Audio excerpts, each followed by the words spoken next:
Good evening, sir. I am the counsel for the prosecution for this particular bail application concerning the defendant, Mr. Billy Cornell.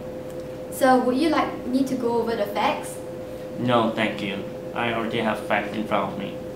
Okay. The prosecution is opposing the bail application for 4 reasons. Number 1, the defendant is a menace to society.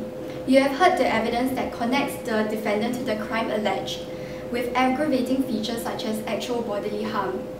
Looking at the antecedents, this man is associated with a history of violence and involved in gangs. If there's a high propensity that he go back to such gang activity, for public policy reasons, the defendant should be remanded in custody for the safety of the public. Turning to the Crown's second objection, have you, sir, had sight of the defendant's antecedent records? Yes, I did. I am grateful.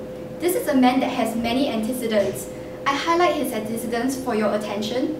You see that he has 2 previous convictions for assault, one that was 2 years ago for striking a shopkeeper, which he faced a community punishment order for 100 hours. The other assault conviction was 18 months ago for striking a barmaid, which he was fined £150 with a £50 compensation order. So prosecution have the accused persons pay off all his punishment for the past 2 previous convictions. Well, it is likely that he has paid it off. Okay, thank you.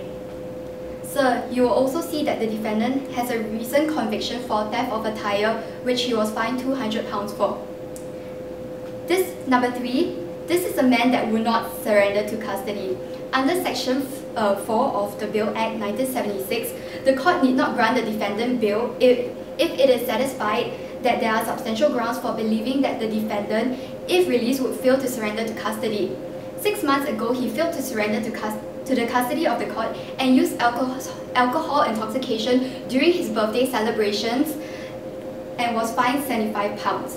As you understand, sir, bail is only granted if this man has no flight risk. Sir, as you are aware, this is one of the facts that the court look at. However, this is a man who has jumped bail before and would likely do so by simply using another excuse. Number 4, if the 5 others charged with the same incident are not released on bail, there is no reason why this defendant should be given special treatment. The prosecution therefore requests that he be remanded in custody since he might be a threat to the community if granted his freedom.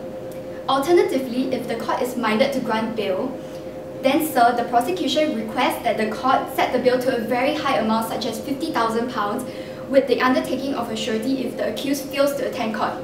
Sir, this man comes from a wealthy family and needs sufficient deterrent from running away. Another suggestion would be that the defendant is placed under 24-hour house arrest since he has a permanent home. Sir, if there are any other further questions you will ask based on this bail application? So prosecutor, just now you mentioned the prosecution is proposing to how much for the surety? £50,000? 50. Yes. Okay.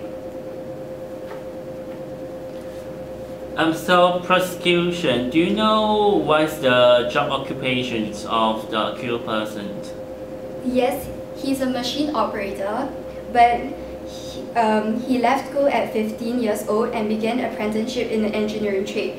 But his interest cannot be sustained, and so his apprenticeship is discontinued.